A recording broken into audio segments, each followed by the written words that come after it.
Assalamualaikum warahmatullahi wabarakatuh.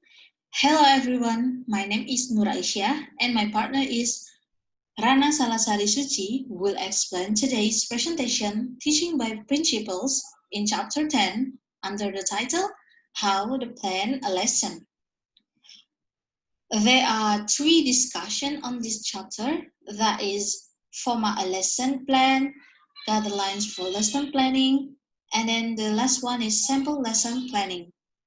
Before moving on the next discussion, we'll discuss first what a lesson plan is.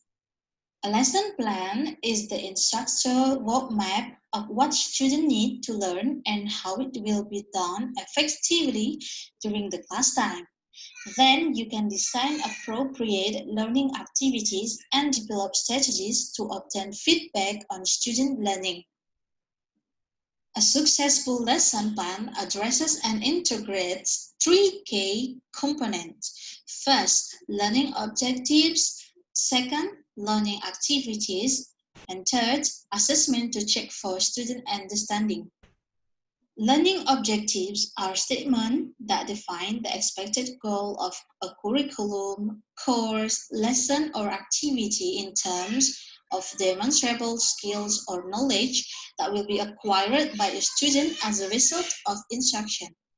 Learning activities, as the name suggests, are activities designed or deployed by the teacher to bring about or create the condition for learning. Assessment refers to the wide variety of methods or tools the educator used to evaluate, measure, and document the academic readiness, learning projects, skill acquisition, or educational needs of students. Next is discussion 1, format of a lesson plan. There are 6 formats of a lesson plan. There are goal, to think about the overall picture of the course, and then objectives, what do you want students to do, and then materials or equipment, is what materials are you going to use in class, and then procedures, how are you going to use the time, and then assessment, how are you going to use this time again, and then the last one is extra class or homework, is to bring your class into your student lives. Okay, this is example for a daily lesson plan format. First, heading. In heading is include list author or teacher name, date, subject, grade, and time allotted.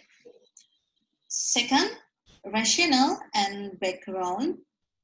This is include briefly explain how the lesson will meet the needs of the student, address context of the classroom, relevance of student lives and interests, student background knowledge, and student diversity. Third, lesson objectives. 2 per lesson suggest. This is include an objective is a clear, concise statement of intent designed to guide and ensure a lesson plan. A strong objective contains an action verb which indicates a learning action which is measurable in some way by the teacher.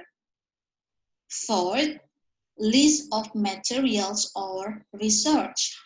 This is include provide a complete list of research like books, articles, website, etc., including materials that supplement available textbook, teachers' manuals, and or research to extend knowledge of the unit topic. Fifth, procedures. This is logical and sequential, like number the steps for ease of use in the classroom. This is include introduction and motivation, lesson body, lesson closure, and the last one is evaluation. Next, we move on discussion 2. Guidelines for lesson planning. From the picture, we can see 9 events of instruction. First is gain attention, and then inform learning of objective, and then move to prior learning, and then move to present content, and then provide guidance, and then we move to practice, and then provide feedback, and then assessment performance, and then enhance retention and transfer to the job. First, and gain attention. This is obtain student attention so that they will watch and listen while the instructor presents the learning content. Second is informed learning of objective.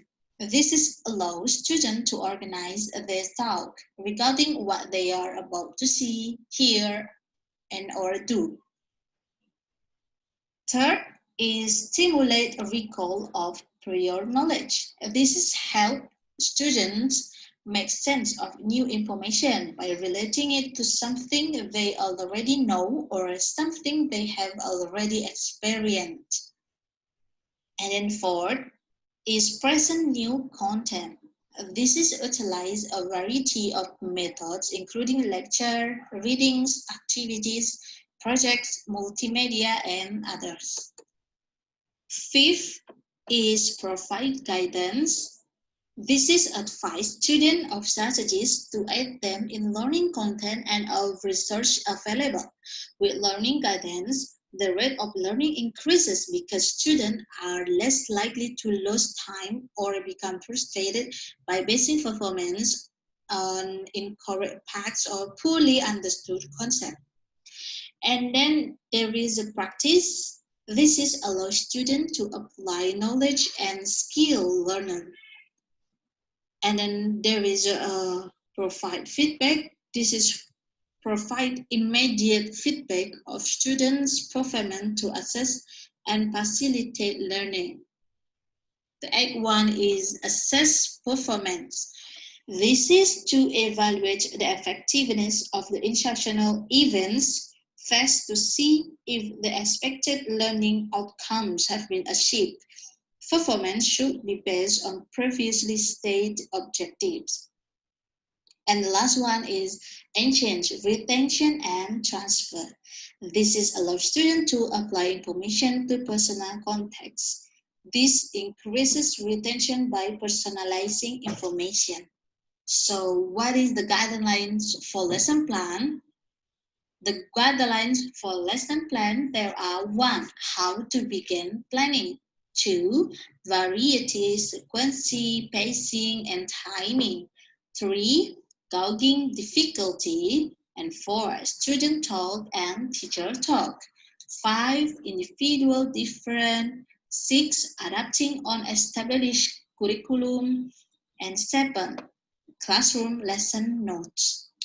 Okay, next we move to discussion 3. There is sample lesson planning. Group assignment and student aid exercise. Divide students into small groups.